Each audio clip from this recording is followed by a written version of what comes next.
Hi, Russell Sturgess.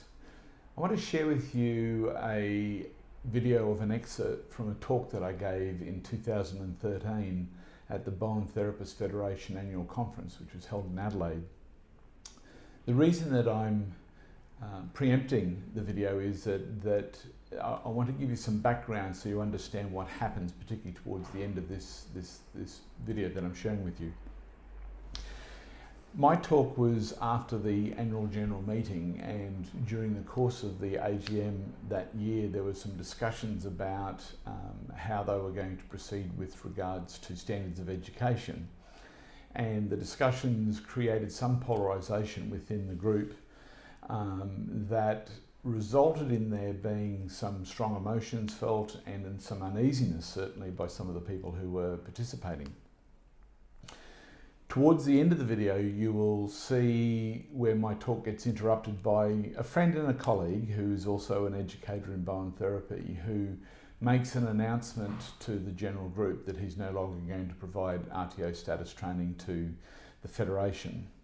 And of course, this was quite emotive in terms of the impact that it was having on people within the audience on that particular day. As it turns out, it fitted in perfectly with what I'd been talking about and was a perfect teaching opportunity.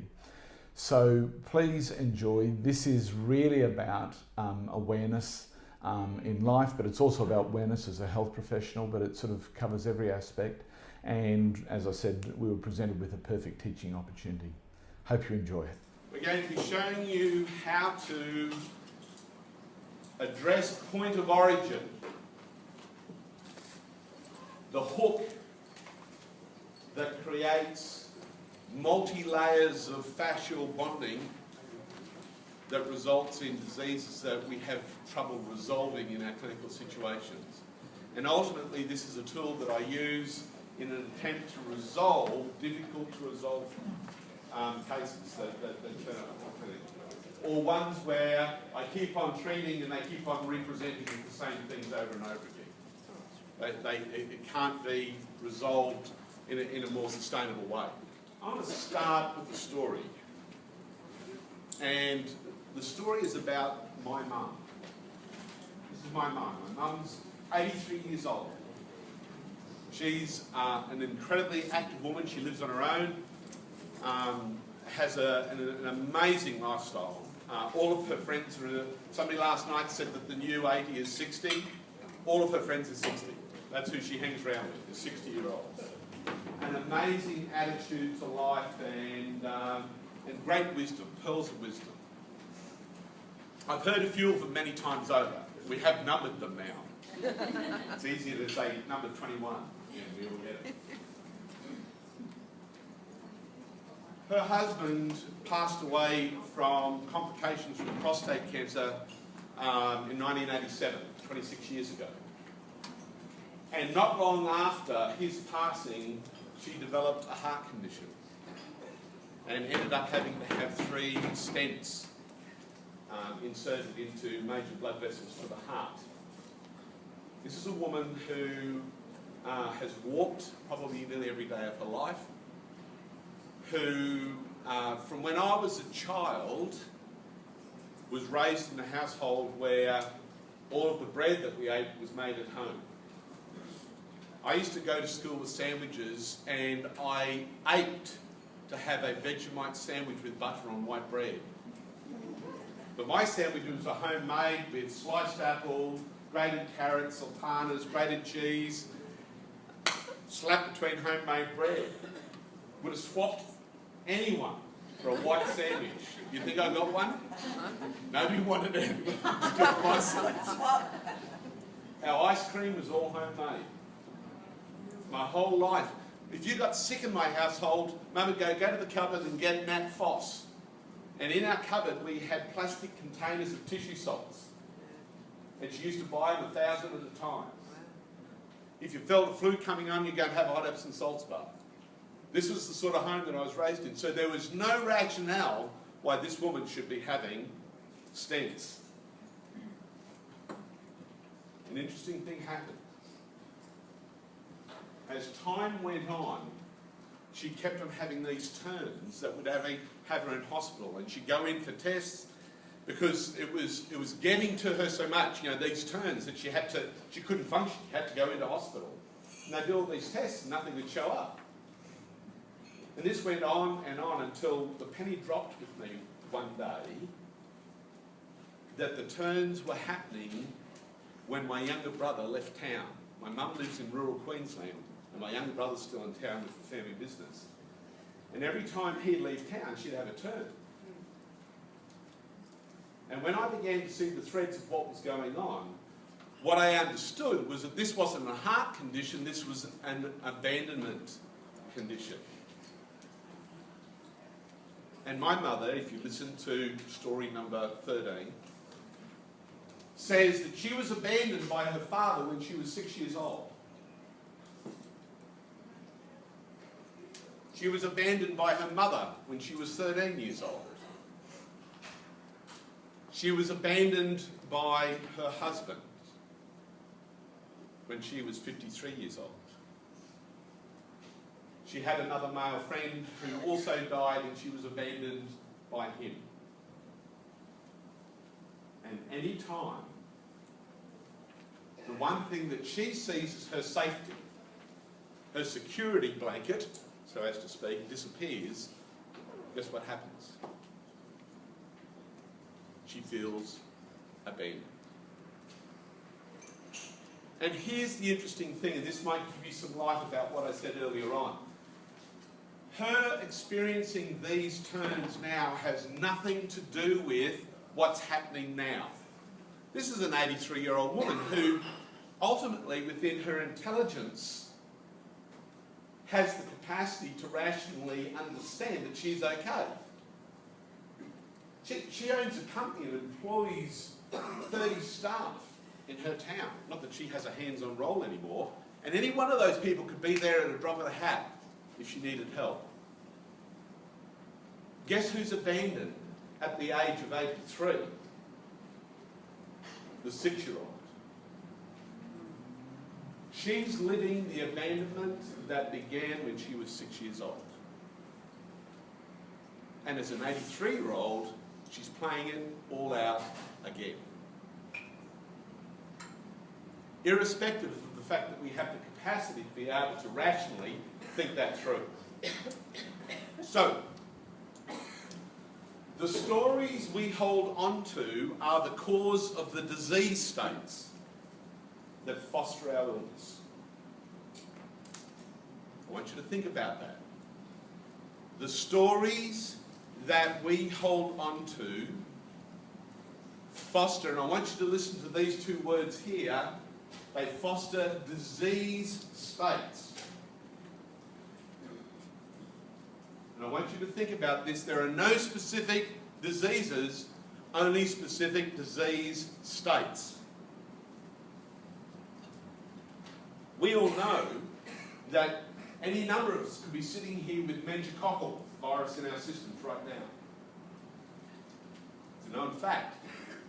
But you're not displaying the disease of having meningococcal because you don't have the disease state that supports that virus.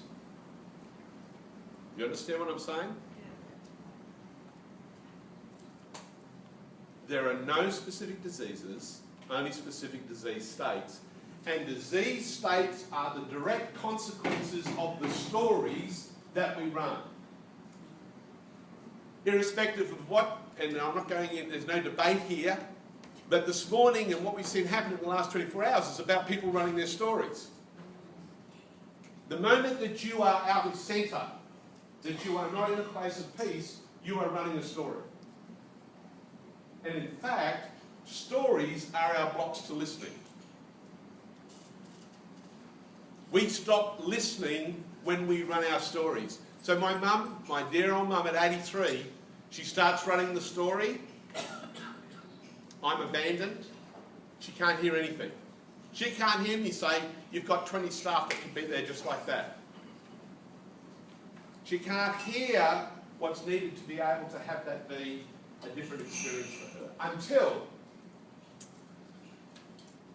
I pursued the dialogue.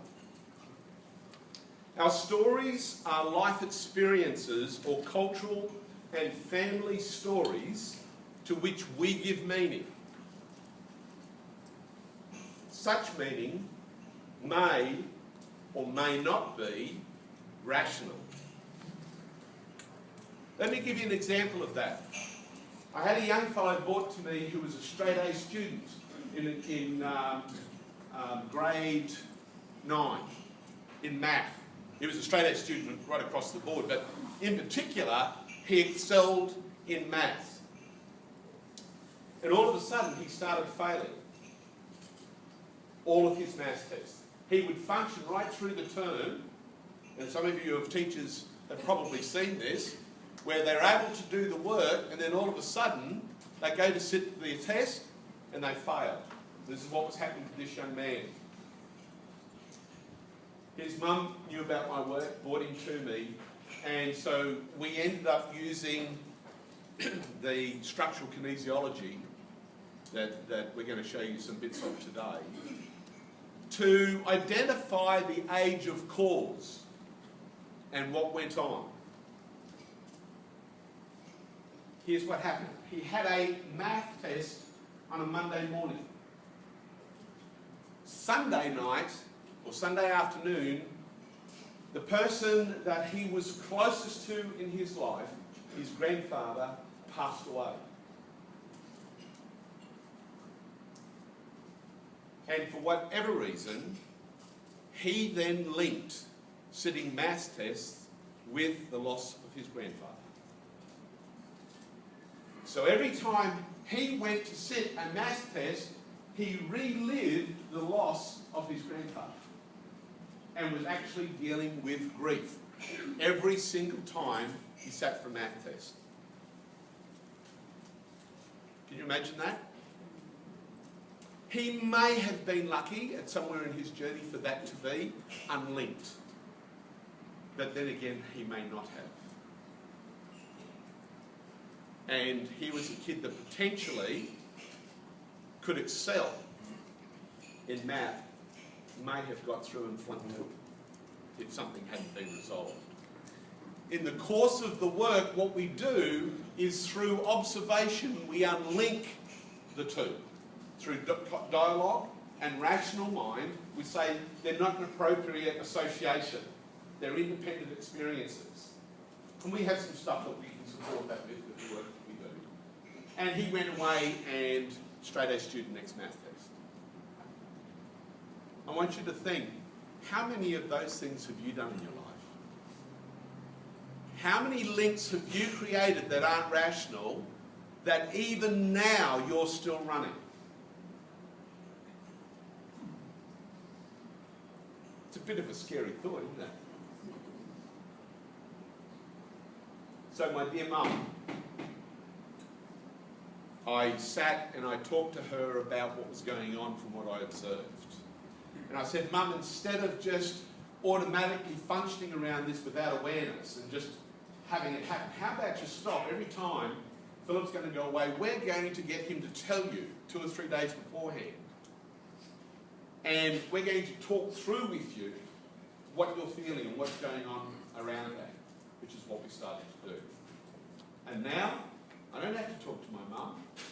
And she'll phone me up and she'll go, you'll be so proud of me. She said, I sat and thought about it, and I had a bit of a thing happening. I realised where I was going, thought it through, and it stopped. And she hasn't been to hospital now for 2 years. We didn't do any magic healing. We didn't do bone therapy. We didn't do anything other than really see what was going on. And what I'm going to ask you to do today is hold open the possibility that healing is in fact achieved through listening. And that whatever you do with your hands just happens to be a bonus. Okay. Disease states manifest anytime the homeostasis of the connective tissues of the body is compromised. I want you to think about that. Disease states. So these are the environments in which diseases can manifest. Only happen when the homeostasis, the equilibrium, the balance of the connective tissues is being compromised.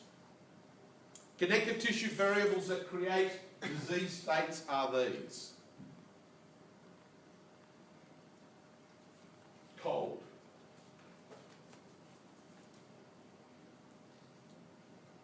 Dry.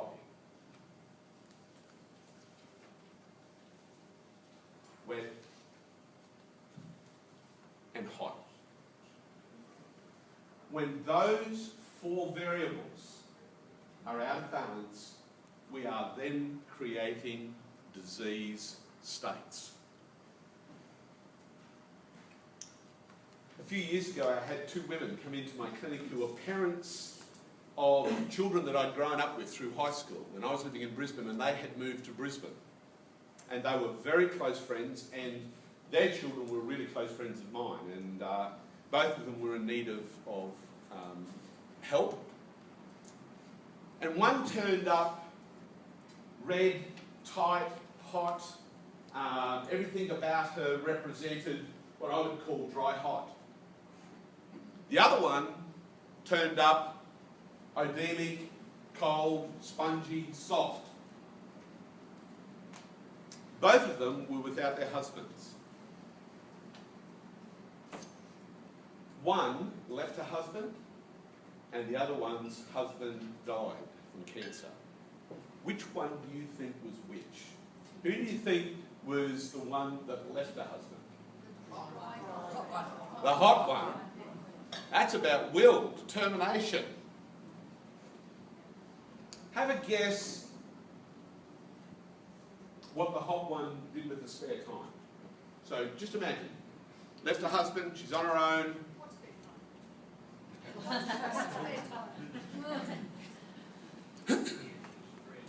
She bought a house.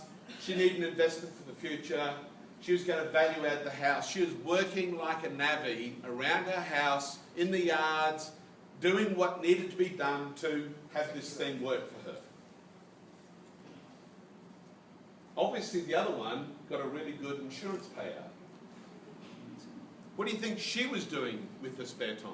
Sitting down. She had a hobby. Have a guess what the hobby was. She collected teddy bears. She had a house full of teddy bears. See what was happening? Was that they were turning up, emulating everything about who they were. Wet is,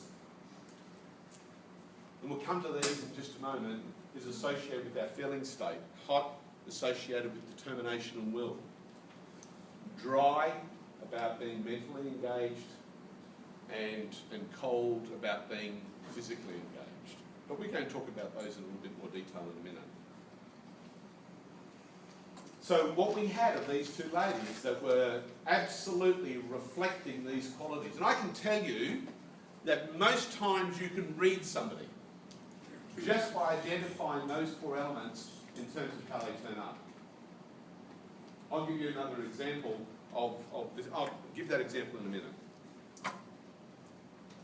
Layered stories have a point of origin, and that becomes the sponsoring thought.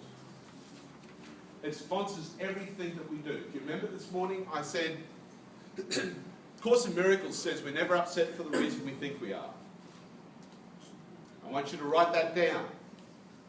We are never upset for the reason we think we are. At any time we lose our centre and we become upset, it's because of a sponsoring thought. It's because we have a hook. Whether it's abandonment, fear, rejection, victimhood, whatever it is, we have a sponsoring thought that we use to inform how we function now. And every time we re-engage that behaviour. So for example, if any of you were quite happy to engage the feeling of anger today, you just added another layer of thickness to the fascia of your body. You created another experience of gluing within your being.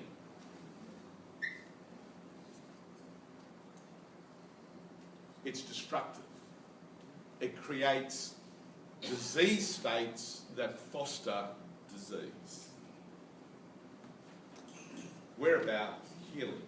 And in fact, the challenge that I'm going to put out to you today is that you should be making a huge, significant effort in bringing these elements into balance in your own life if you aren't doing so already.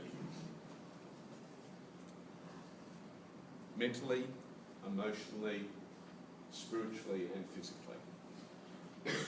Sponsoring thoughts impact on how we function physically, how we function mentally, emotionally, and how we function spiritually.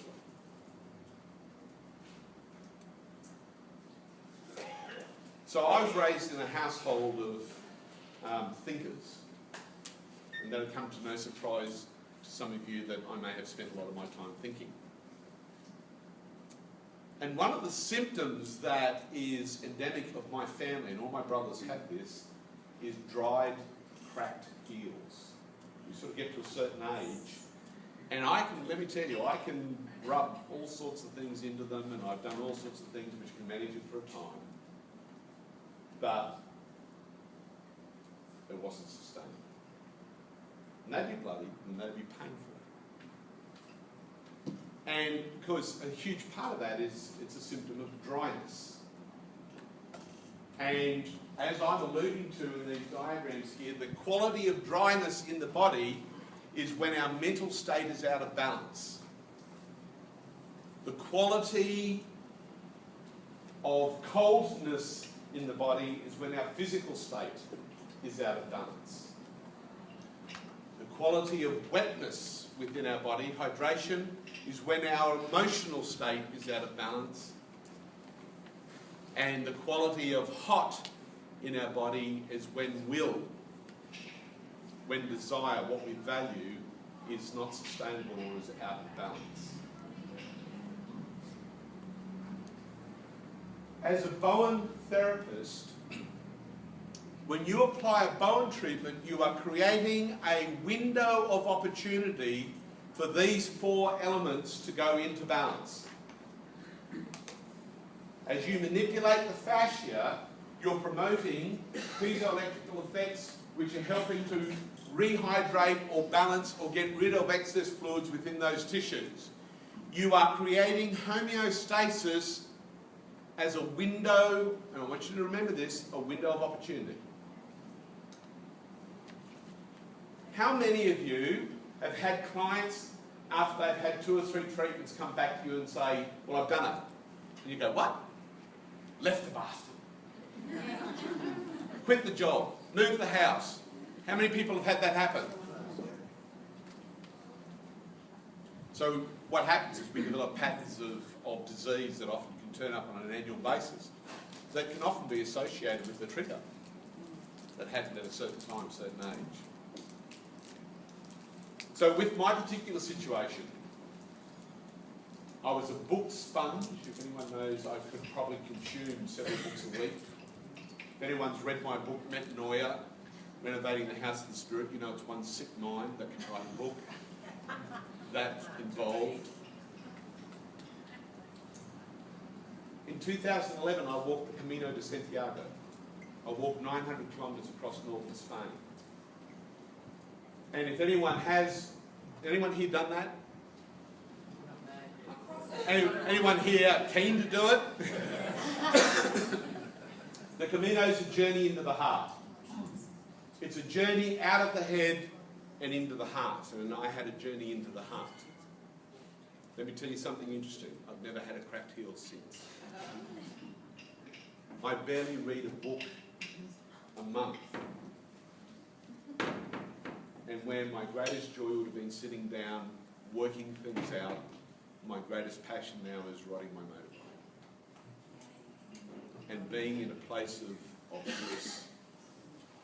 They're pretty good things to do, aren't they? Could I just interrupt for half a minute, please? Sure, Brian. You can go for it, mate. I just want to tell everybody that we will no longer be an RTO for the BTFA, other than teach out those people that are in the system. Thanks, Brian. Thank you.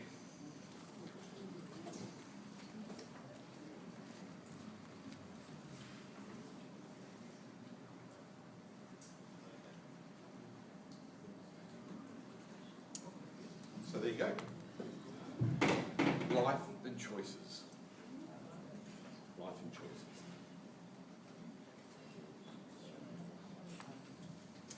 So, in my process, let's just take a moment with that. Yeah. I want to take a moment with that.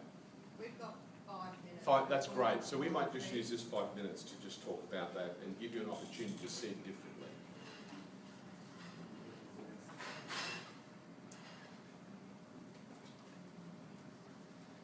Right now, I'm going to invite you, instead of holding a judgment about what's just happened, so that you don't access in your sponsoring thoughts. And here's what's happening. I can tell you right now, thanks Brian, a whole lot of you have just accessed your sponsoring thought. Anyone here feeling annoyed or angry? Anyone feeling afraid? Anyone feeling sad? Anyone joyful? Nothing has a purpose or meaning other than the purpose or meaning you give it. And the purpose and meaning that you give it is your story, and it's got nothing to do with Brian.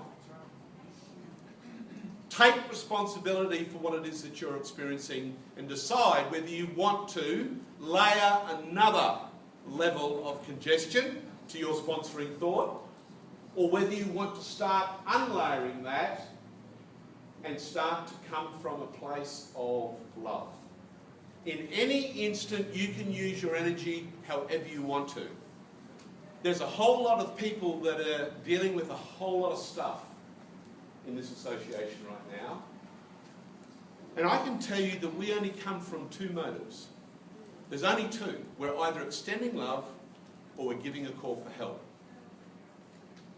Are you going to get angry at somebody who's giving a call for help, or are you going to extend love? You're about extending love because you're healers. So I'm going to challenge you, take responsibility for where your thoughts and your heart goes right now. And choose peace, and choose love, and get rid of the judgment, because the judgment is about you, not about anybody else. Anyone having any trouble with that?